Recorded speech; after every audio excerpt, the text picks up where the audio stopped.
Bismillahirrahmanirrahim. Assalamualaikum warahmatullahi wabarakatuh. Puji syukur kehadirat Allah Subhanahu wa taala atas segala limpahan nikmatnya kepada kita semuanya. Shalawat dan salam senantiasa kita kirimkan kepada suri tauladan kita Nabi besar Muhammad sallallahu alaihi wasallam. Mudah-mudahan kita mendapat syafaat beliau di yaumul akhir kelak. Amin ya rabbal alamin.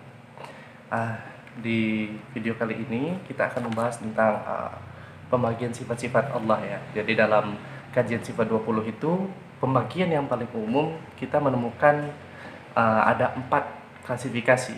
Yang pertama ada sifat nafsiyah, yaitu sifat yang tanpa sifat tersebut maka Allah tidak bisa dinalar akal. Yang masuk ke kelompok ini hanya satu sifat, yaitu sifat wujud.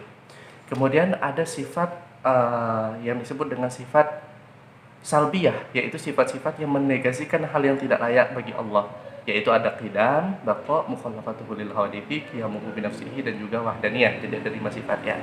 Lalu ada sifat ma'ani. Kelompok yang ketiga ini sifat-sifat yang bisa dinalar akal, dalam artian memang bisa kita gambarkan bahwa sifat-sifat itu lekat pada zat Allah begitu ya, yaitu qudrah, iradah, ilmu, hayat, sama, basor, dan kalam. Ada 7. Yang mana 6 dari 7 sifat ini memiliki segi ta'alluq yang akan kita bahas di video berikutnya insya Allah. Jadi di antara ketujuh sifat itu semuanya memiliki segi ta'alluq kecuali sifat hayat. Apa itu ta'alluq akan kita bahas di video yang lain. Nah, kemudian yang kelompok yang terakhir ada sifat ma'nawiyah. Kelompok ma'nawiyah ini juga diisi 7 sifat, yaitu keaktifan dari sifat ma'ani tadi. Jadi ada qadiron, muridan, aliman, hayyan, sami'an, basiran, dan mutakalliman. Keaktifan dari qudrah ada qadiron, dari iradah ada muridan, sampai kalam, kemudian ada mutakalliman begitu. Nah, tapi ternyata selain 4 pembagian yang sering kita jumpai ini, ada pembagian yang lain. Misalnya pembagian menjadi 2, istighna'iyah dan iftikhariyah. Jadi istighna'iyah terdiri dari 11 sifat, yaitu sifat wujud, qidam, baqa, mukhallafatuhu lil hawadithi, qiyamuhu bi nafsihi, sama, basar, kalam, sami'an, basiron, mutakaliman, ada 11. Kemudian sifat iftikhariyah sisanya ada 9 ya, wahdaniyah, qudrah, iradah, ilmu, hayat, qadiron, muridan, aliman, hayyan, ada 9, jadi totalnya 20. Nah, jadi kalau yang saya pegang di tabel ini ya, sifat istighna'iyah itu adalah sifat kesempurnaan zat Allah yang tidak membutuhkan apapun. Sementara sifat iftikhariyah itu adalah sifat yang dibutuhkan oleh makhluk. Dan selain pembagian ini pun ada pembagian yang juga digunakan, yaitu pembagian menjadi 4 ya.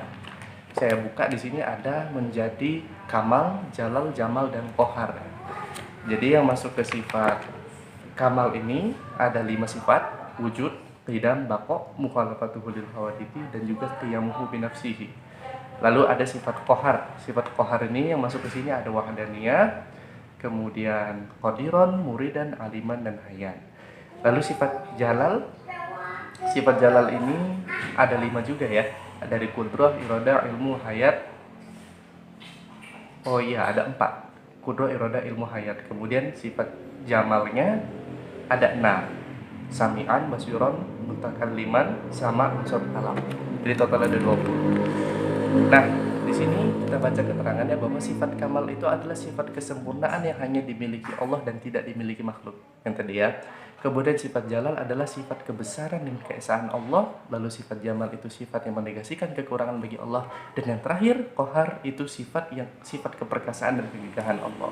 Nah, barangkali itu semoga bisa menginspirasi dan dikaji lebih jauh tentang pembagian sifat-sifat Allah ini. Sampai jumpa di video berikutnya. Terima kasih. Lebih dan kurangnya mohon dimaklumi dan dikoreksi. Pada Allah saya mohon ampun. Wassalamualaikum warahmatullahi wabarakatuh.